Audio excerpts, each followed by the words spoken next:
O Na Real na TV de hoje entrevista o professor Marcos Fernandes da Fundação Getúlio Vargas de São Paulo. Professor, um enorme prazer tê-lo aqui. Boa Na tarde. ausência de Zé Márcio Mendonça, entrevisto eu. Imagina. Professor, como pesquisador, como apreciador, como analista da cena brasileira, estamos com um cenário consolidado do ponto de vista de fundamentos, me parece. Brasília cercada de denúncias por todos os lados, dois governos, um provisório e o outro à espera de uma decisão do Senado em relação ao seu futuro, e o país também num compasso de espera na economia. É hora de pensarmos no longo prazo? Eu creio que sim.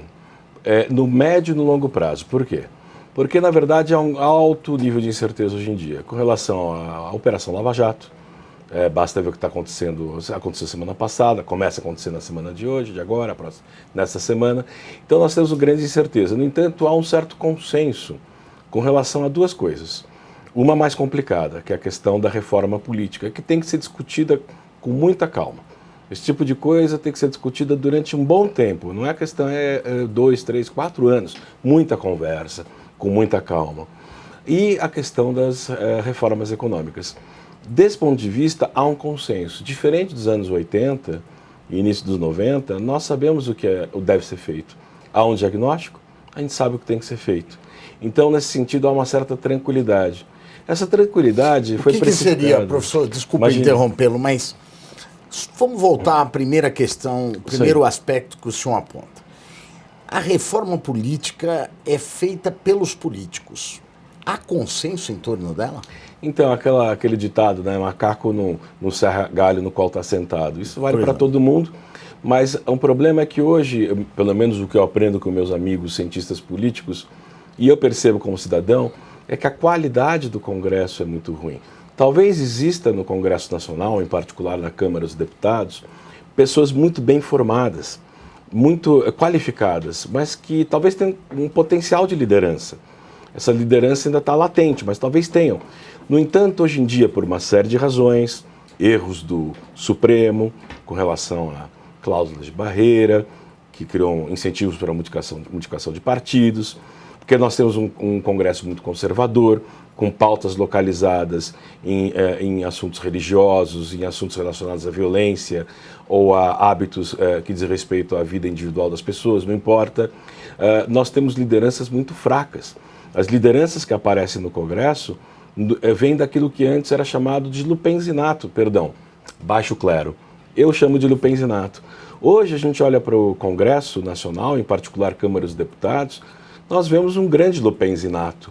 Então, o que o senhor está dizendo é que, para se atingir um certo consenso, é preciso deixar amadurecer um pouco mais lideranças latentes ou emergentes. Exato.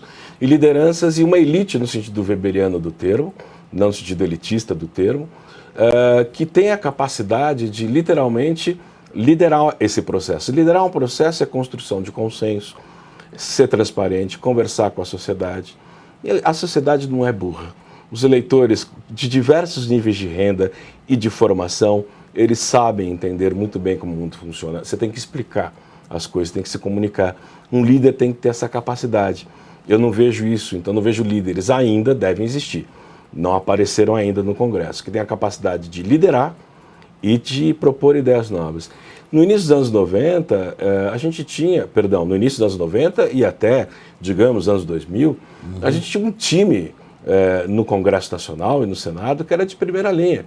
A gente teve já Genuíno, tivemos o próprio Lula, tivemos Ulisses Guimarães, o Mário Covas, Fernando Henrique Cardoso, o Zé Eduardo. Então a gente teve o Magalhães, várias pessoas altamente qualificadas. No passado, o Ibsen Pinheiro, que depois foi injustiçado, voltou para a política, etc. E tal. Então a gente teve.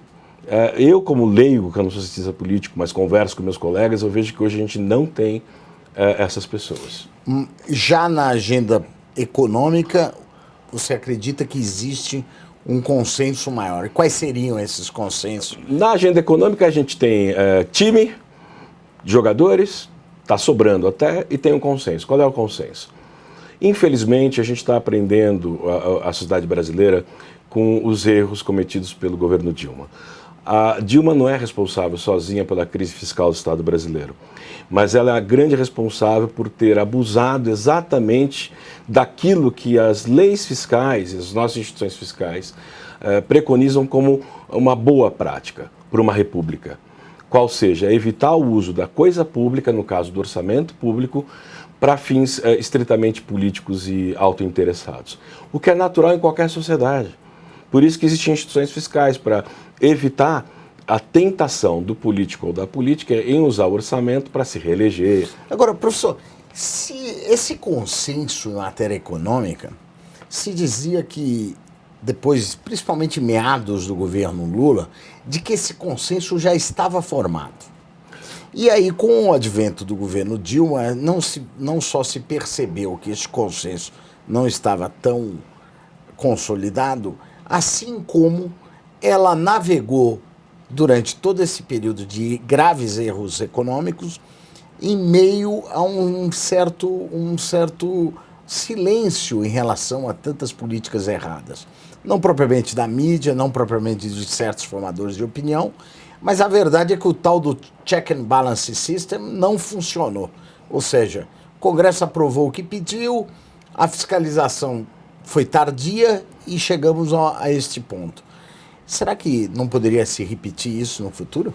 Olha, vem bem a calhar a questão. Eu estou escrevendo um artigo para o Terraço Econômico, que é sitiado aqui no Infomoney, um site de jovens economistas, muitos ex-alunos meus da Escola de Economia da Fundação em São Paulo, que chama-se assim, uma trilogia: A Grande Farsa, A Grande Ilusão e A Grande Mentira. Quer dizer, o governo Lula começa com uma grande farsa. Quem é que conseguiu colocar o Lula de fato no poder? Foi Fernando Henrique Cardoso, fazendo aquela transição dos 18 dias, quando Bush, os republicanos, quando o mercado financeiro Wall Street diziam: vamos quebrar o Brasil. Isso é muito bem relatado no livro de Matias Spector, que é professor de Relações Internacionais da Fundação. Chama-se 18 dias, se não me engano, e foi feita toda uma transição, uma conversa com o Bush, que acabou virando amigão do Lula, um grande período de relação, de aproximação até afetiva entre os dois líderes dos dois países, mas isso tudo foi feito por Fernando Henrique Cardoso. E a herança maldita é uma grande mentira, porque na verdade o dólar bateu 4, porque qualquer pessoa razoável que lesse o programa econômico do PT saia correndo, berrando pela porta, fugindo do país. Então, a grande questão é que a gente tinha esperança que o governo Lula, uma vez que se iniciou, se tornasse um verdadeiro governo, PT, um verdadeiro Partido Social Democrata.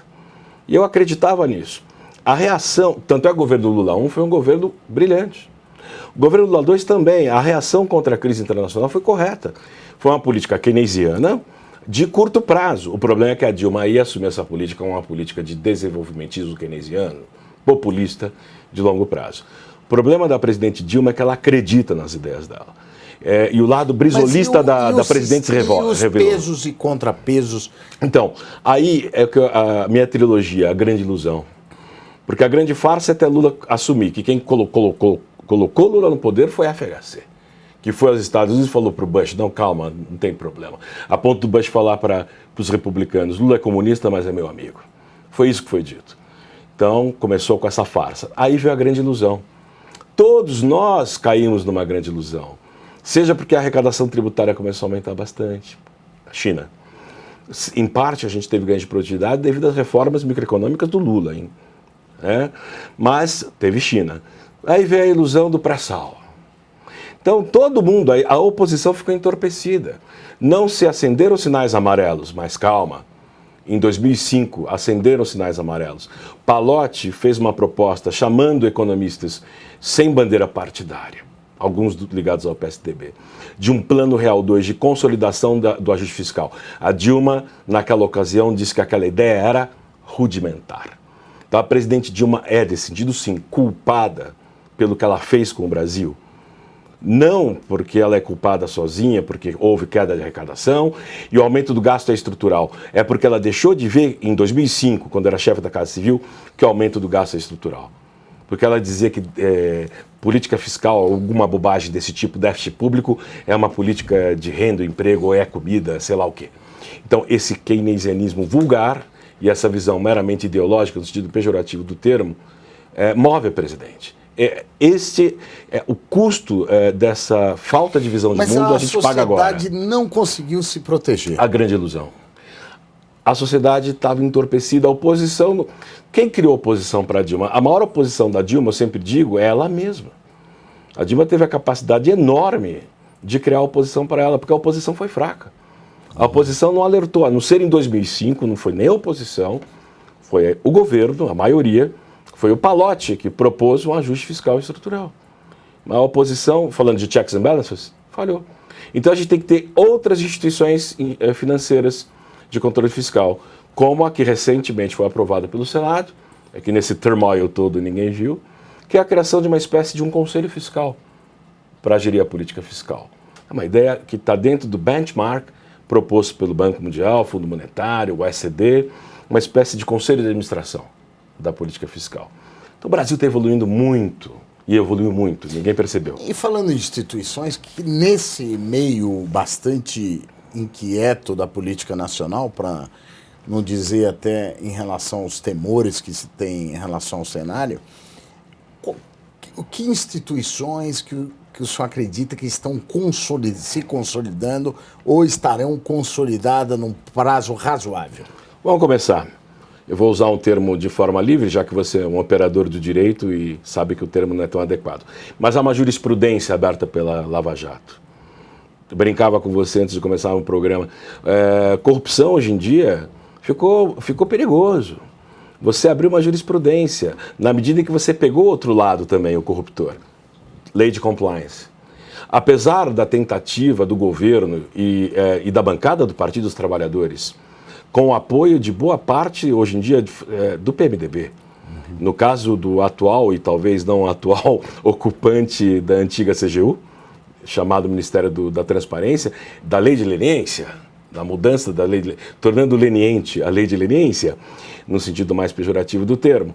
Nós temos a punição da presidente Dilma por crime de responsabilidade. Então agora, cometer crime de responsabilidade, também brincava com você, é como quando a gente era criança, a gente queria subir em muro alto, era gostoso, mas dá um medo. Então agora a gente tem também uma jurisprudência a esse respeito. Então o senhor acredita que do lado do fiscal, digamos assim... Fiscal, e compliance e corrupção, as três coisas. E monetário, o que o senhor acha? Banco Central? Não é minha área, eu não sou macroeconomista, mas os meus colegas que atuam na área dizem o seguinte: o presidente escolhido para o Banco Central, que vai assumir quando for aprovada aquela mudança constitucional, lhe dando a salvo-conduto, digamos assim, o ILAN, né? Ele é mais pomba do que águia, né? Na gíria de bancos centrais, de atuação de política monetária em bancos centrais. Seria mais soft do que hard, né? Mas, evidentemente, o que a gente percebe é que estamos num período de transição. Eu acredito que o ministro Meirelles, ele quer ter o Banco Central próximo dele nesse momento de transição. Ninguém está ferindo a autonomia do Banco Central. Não é nada disso. No futuro, veja só, a gente não pode discutir muitas coisas ao mesmo tempo. Esse é um governo de transição. Se ele acertar, se emplacar uma reforma da Previdência, está ótimo. Entendi. Professor, eu estou particularmente preocupado com a situação da federação.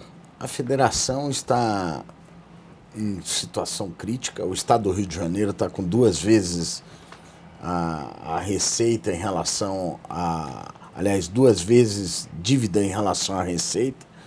Nós temos estados em situação crítica, no Rio Grande do Sul, Minas Gerais agora, atrasos de funcionalismo, situação muito crítica, baixa capacidade de investimento.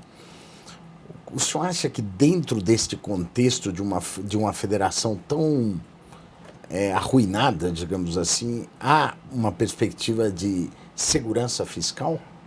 Bom, essa é uma ótima questão. É necessário renegociar a dívida dos estados. Vai ser, não tem jeito, né? Agora, a contrapartida vai ser importante. E esse é um momento interessante, porque é o momento de exigir contrapartidas críveis com relação aos estados, para que se cumpram metas específicas de gasto, tipo relação de folha de pagamento com relação à arrecadação. Jamais usar receitas voláteis como receitas previsíveis e orçamentos para pagar custeio. Você tem que usar as receitas que você tem certeza de arrecadar. Claro que agora a gente vive uma crise, e essa crise bateu muito mais nos estados em termos de queda de arrecadação do que na União. E também houve o problema do petróleo, que bateu muito mais nos estados que dependiam, Rio de Janeiro, também de royalties de petróleo. Mas vamos falar do outro lado. Quem é que começou a dar aumentos de salário sem poder dar? E vamos falar de outro lado. O que eu vou dizer para o governador do Espírito Santo? Que ele é um laranja? Ele é um otário? O que eu vou dizer para prefeitos que respeitam a lei fiscal? Que eles são laranjas, eles são otários? Então, existe uma mensagem importante nessa história. Tem que renegociar? Tem, porque é inevitável. Mas a gente vai ter que exigir, eu digo, a União, muitas contrapartidas e duras para que os estados se ajustem. É um Plano Real 2. Lembra lá atrás? Privatiza Banco Estadual. Teve que privatizar. Que usavam como flexibilização de caixa. Então agora a gente vai ter que forçar ainda mais regras fiscais que disciplinam os estados e municípios. Professor, duas questões que também são preocupantes e que nesse momento são pouco lembradas. Então, dentro dessa visão de médio e longo prazo que concordamos aqui, seria importante dar para o nosso espectador. As políticas sociais tão importantes para o Brasil, não necessariamente para o governo, mas para o Brasil, vão ser mantidas num contexto tão complexo quanto esse? Olha, é uma coisa, quem mexer na Lava Jato e quem mexer nas políticas sociais, mexer no sentido de não torná-las tão importantes como elas são hoje, está acabado. Está acabado, porque são duas questões cruciais para os brasileiros. A questão do combate à corrupção, que nunca vai acabar, antediluviana, mas ela tem que deixar de ser endêmica, a grande corrupção, a do atacado, não a do varejo. Essa é outra história do varejo. E você tem a questão dos programas sociais que são meritóricos e funcionam muito bem. Eles têm que ser aprimorados. Ou seja, eles foram institucionalizados no seu... São políticas de Estado, graças a Deus. Agora, isso não quer dizer que eles não devam ser permanentemente aperfeiçoados. O Minha Casa Minha Vida é muito importante. A gente tem que pensar o seguinte, as pessoas no Brasil não têm ativos, não têm riqueza. Capital humano é uma riqueza que demora a educação para você acumular e é uma coisa intergeracional. Quer dizer, depende, os filhos vão acumular, os pais nunca vão ter nada. Ter uma casa, ter uma propriedade, um ativo é importante. Acesso ao microcrédito, essa é a Bolsa Empresário bacana. Acesso com apoio de escolas federais que têm departamentos de administração de empresa, os alunos com empresa júnior, o Sebrae, todo mundo dando apoio para você montar pequenos negócios. E essa política de entrada no mundo do trabalho, que não é só carteira, é empreendedorismo, embora algumas pessoas na esquerda não gostem disso, que é importante. Professor, tributos. O senhor acredita que nós teremos uma elevação dos tributos? E que sentido o senhor acha que o governo tomará e que sentido o senhor acha que seria correto? Que tipo de tributação, que tipo de imposto, contribuição, assim por diante? Ok. O cálculo político é o seguinte, antes das eleições de outubro não dá para propor aumento de imposto. Não é racional do ponto de vista político. Então o que o governo está sinalizando? Está sinalizando que está disposto a fazer um ajuste fiscal profundo. Fala para os políticos, olha, vamos ter que fazer a reforma da Previdência, vão ter que cortar gasto. Não queremos fazer isso tal, porque é ano eleitoral. Tudo bem, então vocês vão ter que propor aumento de imposto agora. Agora não vai dar. Então, o governo está agindo de forma muito inteligente, barganhando com o Congresso, por enquanto tem apoio, para forçar a Previdência, pelo menos a discussão da reforma da Previdência, e a DRU. E também, no futuro, discutir a permanência da desvinculação das receitas. Educação e saúde. Que isso é bom. Depois você me pergunta porque eu acho que isso é bom. Porque, em geral, você diz, isso é um problema. Não é um problema, não. Isso é bom. Desvincula. Porque isso é bom para a sociedade. Explico depois. Depois das eleições, pode esperar CPMF e CID. CID já existe, aumenta. E CPMF recriado, talvez. Agora, a gente tem que pensar, no ano que vem, 2017, discutir para 2018, para o ano fiscal de 2018, aumentar a alíquota do imposto de renda à pessoa física. No Brasil, se arrecada muito pouco. O senhor acha que isso acontecerá ou o senhor recomendaria? Eu recomendo em 2017 que seja... Inclusive, que é uma agenda que a esquerda não pode rejeitar. E a agenda que eu apoio. A centro-direita apoia. Então, a centro-esquerda e a esquerda não podem rejeitar essa agenda. No Brasil, quem ganha 20 paga 27,5% de imposto de renda, assim como ganha 60, quem ganha 70 e 80. Não pode. Fora que essas pessoas têm válvulas de escape. Então, nós temos que aumentar a alíquota de imposto de renda, ter mais 3 ou 4 alíquotas. 2, imposto sobre patrimônio, transferência, herança, por exemplo. Não é? Aumentar também tributação sobre ganhos de capital, de maneira sábia, evidentemente. Nós sabemos que tudo isso tem limite, porque senão você expulsa investimento de um lado para o outro. Mas imposto sobre transferência de propriedade é importante e progressividade do imposto de renda também. Professor, desculpe, isso é uma coisa que está entrando na pauta do Brasil. É uma discussão difícil. O gasto social no Brasil é regressivo. Universidade pública deveria ser paga para quem pode pagar, como se fosse uma contribuição social solidária. Aí e quem não pode... Aí nós vamos ter que mexer com os intelectuais brasileiros que ainda não se acostumaram com essa ideia. Né? Não são todos, né? Porque eu sou intelectual e tenho vários amigos que são, só que eles vivem no mundo real. Aliás, e não são subtraídos ao cooperativismo. Né? O senhor é professor de uma fundação pública de direito privado. Que tem fundos de bolsas e tem gratuidades.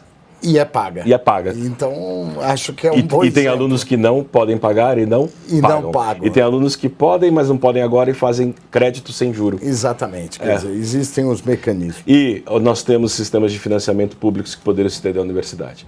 Mas não é só isso. O Brasil está cheio de privilégios. Cheio de privilégios. Os mais ricos. E privilégios que nem sempre têm transparência. Por isso, transparência é a melhor coisa. Os impostos indiretos, os chamados impostos ou tributos indiretos... Caem regressivamente sobre os pobres. E ninguém analisa isso. O próprio pobre não tem a percepção... Não sabe. De o quão regressivo... Você quer saber uma coisa curiosa? A lei foi aprovada que obriga a explicitar na nota a carga indireta de tributos do varejo. Está sendo implementada aos poucos. Mas sabe por que aos poucos? Primeiro, porque o software é tão complicado, porque a carga tributária é tão complicada, que demora para implementar. Segundo, porque ninguém sabe ao certo a carga de ICMS no Brasil. Ninguém sabe calcular. É aproximadamente. Aproximadamente. Professor, a esquerda na América Latina se mostrou um desastre, sob vários aspectos. Do aspecto ideológico, do aspecto enquanto prática de governo, não se modernizou comparativamente à esquerda em outros lugares, sobretudo no ambiente europeu. A esquerda brasileira não é exceção à regra, até com algumas características curiosas, com políticas, inclusive, que não são de esquerda. A pergunta que eu faço, o senhor acredita que, do ponto de vista econômico e do ponto de vista político, a esquerda vai se modernizar no Brasil? Como o senhor vê a perspectiva da esquerda brasileira? Eu me lembro quando o Galeano, pouco antes de morrer, ele renegou Veias Abertas da América Latina. E ele falou, eu escrevi aquilo, mas eu percebi que eu não entendia nada de economia. Hoje em dia, quem lê aquele livro precisa de realmente cuidados clínicos. Porque, além de ser um livro anacrônico, é uma tolice. E o próprio autor o renegou. É quase um manifesto, não? É quase um manifesto. E o próprio autor disse, pelo amor de Deus, deixa de lado. Ele percebeu. Ele percebeu algo que a nossa esquerda não percebeu. Quer dizer, o grande erro, o Brasil precisa de esquerda, qualquer país do mundo. E o PT é um partido importante. O PT precisa se renovar. Não é o PSOL. O PSOL é um partido de grêmio acadêmico. Você acredita que o PT sobrevive? Eu acredito que sim. Vai depender do próprio PT. Não com uma liderança míope e pouco visionária, digamos assim, como de Rui Falcão. Não com intelectuais orgânicos limitados, eu diria, como André Singer, que ainda analisa o mundo com modelo de luta de classes baseado em teoria do valor-trabalho, ideia de mais-valia, que seria equivalente a usar medicina xamânica, ao contrário de medicina moderna, para entender o mundo. E muito menos, obviamente, que aí é quase pioso, com figuras como Marilena Chauí. Mas as pessoas são ouvidas pelos petistas. Não podem ser ouvidas. Né? Não podem ser ouvidas. Então o PT precisa de intelectuais orgânicos. Não é? Me chama a atenção José de Souza Martins, um grande intelectual, professor emérito da FEFELET na USP. Uma pessoa que conhece o PT de cabo a rabo. Né? Ele nos diz, o PT tem que abandonar o messianismo. Essa herança católica anacrônica. Tem que abandonar essa visão de mundo vitimizadora. Né? Tem que abandonar essa visão maniqueísta. Professor, em relação ao orçamento, me permita explorar o ponto da eficiência que o senhor, en passant, colocou. Por que o senhor considera mais eficiente saúde e educação desvinculadas do que vinculadas em termos de percentagem do orçamento? Se há algo democrático numa sociedade é a discussão sobre o orçamento. Claro que no parlamentarismo isso é intrínseco, no presidencialismo nem tanto. Mas na Inglaterra, por exemplo, no Reino Unido, perdão, tem o Budget Day, o dia que há a proposta da maioria sobre o Congresso, sobre o orçamento, todo debate, televisão. A gente tem que desvincular, sim, por quê? Porque isso cria uma ilusão de que mais é melhor. Então coloca 10% do PIB em educação, a educação melhora. Se você pegar os dados desde 88, controlando variáveis, não foi aumento do que foi alocado para a educação que promoveu melhora da educação. E a gente sabe, os economistas da área, que não é minha área, dizem que gestão é central, gestão, administração. Isso vale para a saúde também. Então isso coloca um bode na sala para a sociedade. A gente tem que discutir com os políticos a alocação orçamentária da saúde e da educação. Ou seja, se quiser mais educação e saúde, por exemplo, tem que tirar de outro lugar e vice-versa. E vice-versa. Esse é o debate que o senhor acredita. E vice-versa. Que pode ser implementado no Brasil e que hoje não é. E que hoje não é. Então você tem que discutir a qualidade. Eu quero dizer o seguinte, o eleitor tem que sofrer, como está sofrendo agora. Porque a parte mais sensível do corpo humano, Delfim Neto aqui dizia essa, para não ser plagiador, é o bolso, é a carteira. E eu digo também, é o bem-estar dele ou dela. Então, numa democracia madura, tem duas coisas importantes. A gente tem que encarar o conflito distributivo e saber que isso faz parte da sociedade. Agora, que existem algumas coisas que são bem comuns. E dois, tem que ter responsabilidade em demandar dos políticos qualidade e atendimento àquilo que nos interessa. Professor, como última pergunta, eu pergunto o seguinte. O senhor é um especialista em microeconomia. Quais são as reformas microeconômicas mais urgentes do país, do seu ponto de vista? Bom, de cara, e essa é uma das... A gente esqueceu de falar disso, que é importante, é uma proposta do governo Temer, governo provisório. Regulação de infraestrutura, que o Brasil é o país que mais pode ter retorno de investimento em infraestrutura. Reformar agências regulatórias. Então, isso tudo foi destruído durante o governo petista, por ingerência política e por filosofia, centralismo e dirigismo. Então, a primeira reforma microeconômica é reformar aqueles que regulam a microeconomia. Bom, temos que reformar tributos, mas isso demora tempo. A gente tem que pensar que no Brasil se gastam 2.800 horas homem, com H maiúsculo, né, não é gênero, por ano, para conseguir pagar imposto, para uma firma conseguir pagar imposto. Para conseguir pagar, entender e pagar direito dentro da lei. Na China é 400. E a China regulação de mercado, professor? Então, isso entra na questão da regulação como um todo, que envolve regulação de concorrência e infraestrutura. Regulação de concorrência e relação de mercado. Quer dizer, fortalecimento do direito do consumidor e abertura. Você quer saber qual é a maior reforma microeconômica que existe? Abertura econômica do país e integração às cadeias de valor. O Brasil se integrando ao comércio é uma mudança institucional, porque força os produtores domésticos a terem ganhos de eficiência. Nossa economia é muito oligopolizada. O oligopólio não é problema, porque você tem oligopólio competitivo e não competitivo. Mas muitos oligopólios aqui são cartelizados. Abre a economia. É uma grande reforma microeconômica. Ok. Professor, queria muito agradecer a presença aqui no Infomoney. Acredito que os espectadores gostaram muito. Hoje nós tivemos a entrevista com o professor Marcos Fernandes e esperamos que o senhor volte muitas vezes aqui. Muito obrigado. Muito obrigado.